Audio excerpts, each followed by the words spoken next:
Hello, everyone. This is Tom Fox, and I'd like to welcome you to a special edition of Popcorn and Compliance. As you know from prior episodes, Megan Dougherty, co-founder of One Stone Creative, and I are huge MCU fans. So we've decided to do the MCU movie oeuvre. That's right. We're going to do all of the MCU movies in this special podcast series. Over this series, we will take a look at the storylines, some of the cookies and other cool things. We'll describe the great action scenes from each episode, and then we'll take a look at issues raised by each episode. It's going to be a lot of fun. We will take things from the societal angle, from the social justice angle, from the MCU angle, and perhaps even from the compliance angle. But if you're an MCU fan or you're a compliance fan, I know you will enjoy. In this episode, we consider Ant-Man. I know you will enjoy it. In this episode, we take up perhaps the darkest movie in the MCU, Avengers, A Civil War. Hello, everyone. This is Tom Fox, and welcome to the MCU chronological series.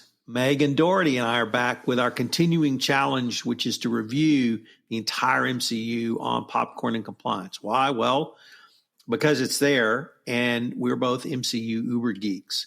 We're reviewing these films as they appear in chronological order in the MCU timeline, not by release date. Today, we continue with perhaps the darkest movie, at least today, which is Avengers, A Civil War.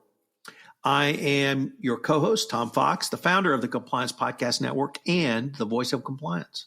And I'm Megan Dougherty, co-founder of One Stone Creative.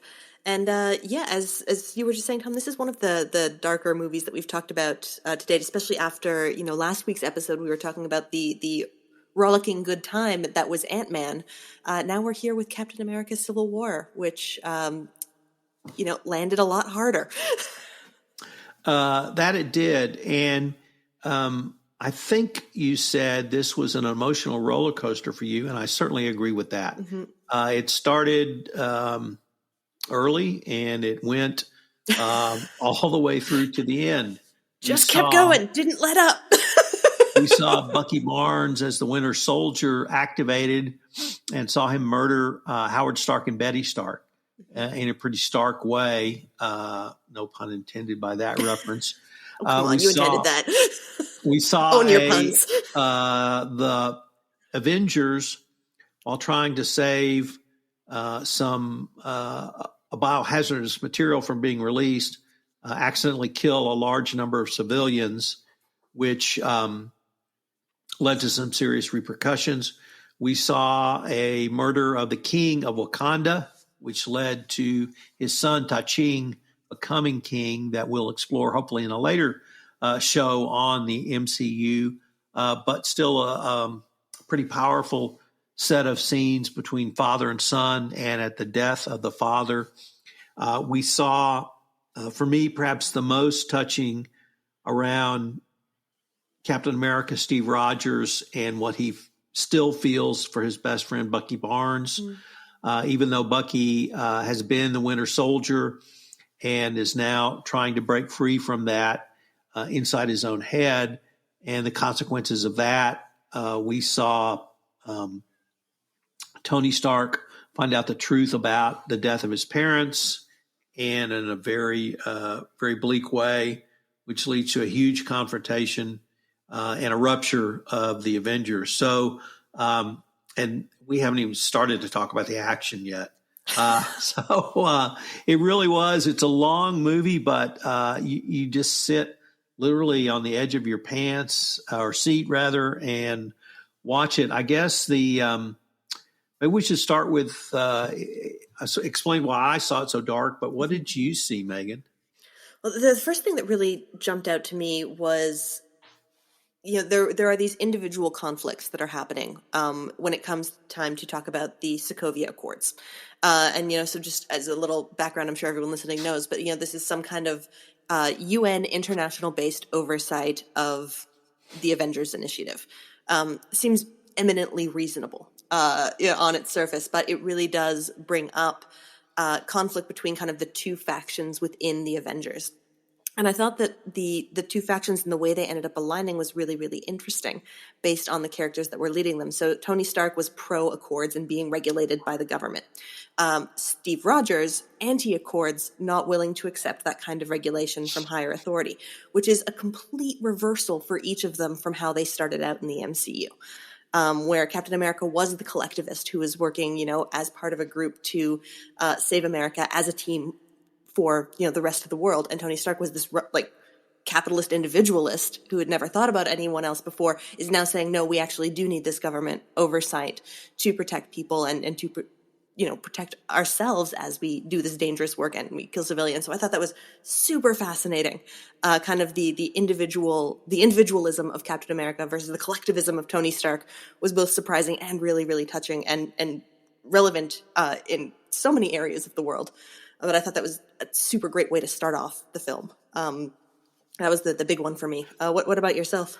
When I saw that whole scene about the Sokovia Accords and the perspective of Captain America and the perspective of Tony Stark, at first I thought, I wonder if they set this up to have them play against character.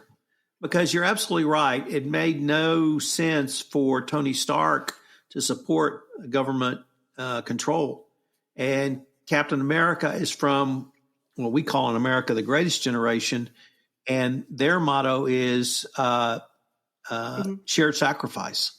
Shared sacrifice for them. The goals were to defeat Nazi Germany and Japan in World War II, and I saw that play out actually with my mother, who is 89. And when the issue of COVID vaccines came up, her response is, if this is going to make our country better, I'm going to go be first in line. And I'm going to talk to anybody who doesn't do that in a very stern way. And she did. And she's there this week. And she ended up being in isolation for 9 months because she was in lockdown. And she said, no, this is what I got to do. This is what we got to do, period. And so I saw that kind of live in person. And so I really wondered what was the change in Captain America that he decided that he was not going to have this sort of shared sacrifice. For Tony, actually, Tony Stark, for me, the answer was, I think, a little bit easier because he felt guilt around what happened with Ultron. Ultron was essentially his creation. Obviously, we have Jarvis now, too. But it was really Tony that led this sort of AI type of move forward in science, which led to Ultron, which led to tragedy in Sokovia, which leads to the events of a civil war. I'm not quite sure what journey Captain America had similar to Tony's that caused Captain America to really turn against government oversight, but he did. And he was very clear that my judgment is better than the government's judgment on this. That was a little bit of arrogance from the greatest generation, right? Because he's the last one of his generation who's alive and kicking. And all that work that he and his compatriots did back in the day, looking at the world, was plainly for nothing. The people who were in charge didn't do a good job. So maybe it's not unreasonable for him to think, yeah, I could do better. I'm not saying I agree, but I can, see that as a logical progression of thought and feeling. Right. So that we have that conflict. Once again, we have Peggy Carter, but in this episode, Peggy dies, and at her funeral, the eulogy is given by Sharon Carter, who we find out is her niece, and Sharon Carter was the agent who had been assigned to watch over Captain America in a prior movie. So we have that dynamic going on as well. And I think Steve Rogers now understands why he was so attracted to Sharon Carter, which attraction was never fulfilled or consummated. But it becomes clear to him why he was so attracted to her, and perhaps her to him as well. So that was, I thought, a pretty poignant scene. I have to say, the most gut-wrenching emotional part for me, Megan, was when Bucky is captured and he is in custody, and Helmut Zemo, a character who had been a Sokovian whose family had died because of the tragedy around that in the Age of Ultron, has this grand scheme to wreak havoc on the Avengers. And part of it is to activate Bucky and have Bucky escape. And he does activate. He steals the code, activates Bucky, and Bucky turns into the Winter Soldier. And Steve Rogers goes after him because he remembers from the last Avengers movie, the Winter Soldier, Bucky did recognize him, so he knows there's some good there. So it was really poignant for me to see Steve Rogers really put everything on the line for his friend. And that continues throughout the movie. And he makes some pretty difficult decisions based upon his friendship and trying to bring Bucky back and not the Winter Soldier. Really touching. And I think Zemo is another really good villain, like we were talking about kind of last week with Ant-Man. Zemo, again, not going for world domination. He's going for, this is a more personal, one guy getting revenge for a really personal tragedy. So I thought that, really interesting and humanizing as a villain. So I agree that was really interesting. And watching Bucky kind of succumb to this brainwashing again and the impacts that had. It was one of the many really hard things to watch, and it wasn't the last. We're not done. We're going to take a quick word from our sponsor, and we'll be right back with more.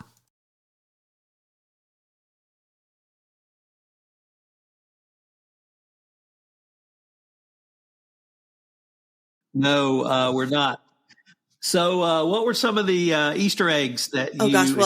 I love the characters that were introduced in this movie. So the Black Panther, played by Chadwick Boseman, fantastic. Really good introduction. Absolutely loved the way he was brought in and became a serious player from day one. So there was no, there wasn't really a subtle hint like you often get in Marvel movies. This was like, no, I'm here, I'm a superhero, and you're going to have to deal with me. So I'm really excited for his standalone movie coming up soon. And SpiderMan, played by Tom Holland, is the sweetest, most precious boy who has ever lived. And brought some extremely very much needed comic relief, especially to the fight scene at the airport, which I would love if we can discuss more, because that was an epic fight scene with some great moments. So those were kind of some of my favorite cookies. The start of the relationship between Bucky and Sam, so between the Winter Soldier and the Falcon, this antagonistic, grudging respect that's really snarky. I love every time they interact with each other. I think it's great. Especially when Captain America finally kissed Sharon and Bucky and Sam are both in the car and they're just like, yeah, you go, bro. So that was just a great little moment. The at reference, so bringing in a little Star Wars to the fight when Ant-Man is being taken down by Spider-Man. Did you see this really old movie? Loved it. And those are I've got some more points to talk about, but what were some of your cookies, maybe before we get into them? So the original, or the first meeting between Tony Stark, Tom Holland as Spider-Man, Peter Parker, and Aunt May, that was great. I really enjoyed all of that. The backstory, we heard a little bit about Peter Parker sort of understanding, but really not understanding what happened to him that turned him into the Spider-Man. I've always really liked Marissa Tomei as far back as My Cousin Vinny. So to see her is great. And there's a great line where Tony Stark, in a very lurid way, says, "It's hard to believe you're someone's aunt." And her response was great. Hey, we come in all shapes and sizes. So, for every girl who's ever had to put up with a lurid boy staring at her chest and being able to deflect it with a funny line, I thought that was great. And then the scene where Tony goes into Peter's room and talks to him, we begin to see the beginning of that relationship. But what I really enjoyed was you really saw the angst in Peter Parker, because he starts to say what happened, and then he doesn't say it. He says, well, whatever happened to me? And, he's a teenager, so he's got all these emotions he doesn't know how to handle. Well, now he's got these physical abilities he doesn't know how to handle. And he's got this role he doesn't know how to handle. And he's trying to do it on his own. And Tony Stark is obviously there to be a mentor to him in a very Tony Stark kind of way. So, but that sort of journey of Peter Parker continued in the fight scene that we're going to talk about, because he's brought into this fight. He's supposed to have a limited role. Of course, he exceeds that limit. He begins to understand not so much his fighting abilities, but all of the other things like his spider sense and his ability to disarm someone without hurting them. And I thought that was a great part of the evolution of Peter Parker as Spider-Man that I had not focused on before. So I really enjoyed that. The use of the shield throughout the movie. One is the shield actually cut Spider-Man's webs. I'd forgotten that it could do that. Two was Bucky's use of the shield in the fighting at the end when we have an epic fight between Iron Man and Captain America. At the end, I don't suppose we're going to give away too much to say Captain America leaves the shield. And that's, the symbol of him. He's no longer Captain America. So the shield, those series of cookies, I thought were pretty poignant for me as well. So let's dig into the airport fight scene a little bit, because this was a really big moment. And so it starts with, the two factions of the Avengers actually, in a line facing off, superhero style. And it struck me like watching my friends fight, or it was like when your parents fight. It's horrible to watch. So I'm really glad they made the decision to add a little humor to it with Peter Parker kind of like live narrating what's going on, trying to start like, oh, this is how we do this. Okay, yeah, we're fighting, but we can still chat, right? Like, we're still cool.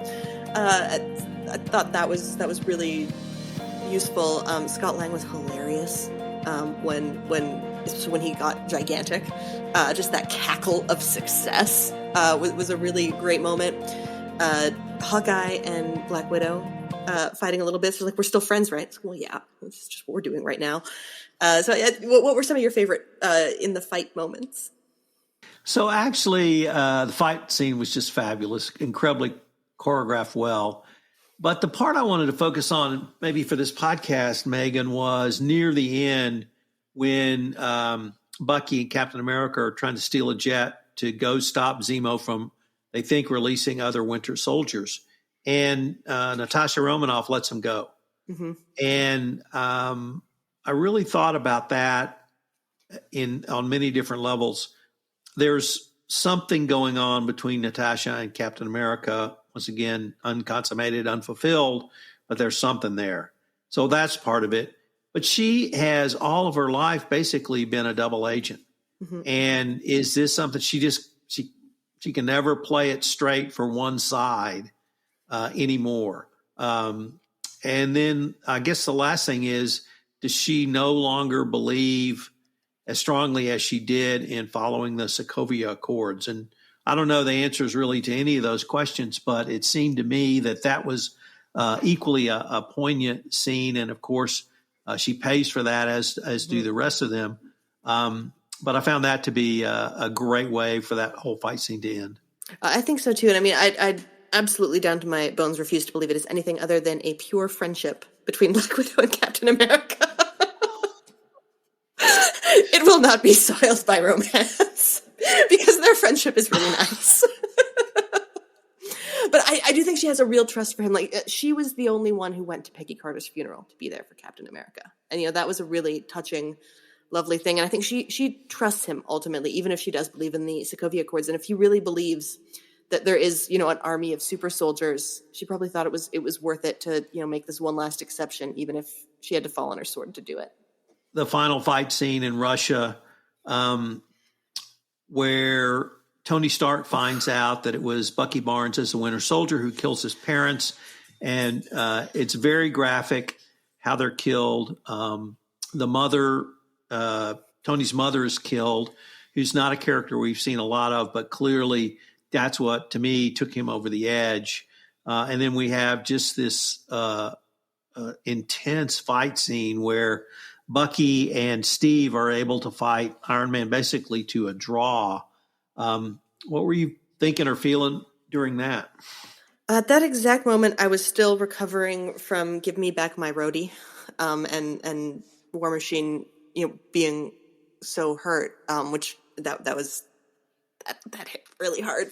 But during that fight, it struck me as a little strange. I wouldn't have expected such a response to that event that had happened so long ago from Tony Stark, and I think it must have been just that it was, you know, his guilt over the mistake with Ultron, as you said, and you know, losing Pepper, who he was separated from over the course of this film, which he's feeling really bad about, and that kid, the mother confronted him about. I think it was just thing after thing after thing, and he couldn't take it anymore. And finally, it's just like, no, he killed my mom. That's it. We're done. Like, he broke.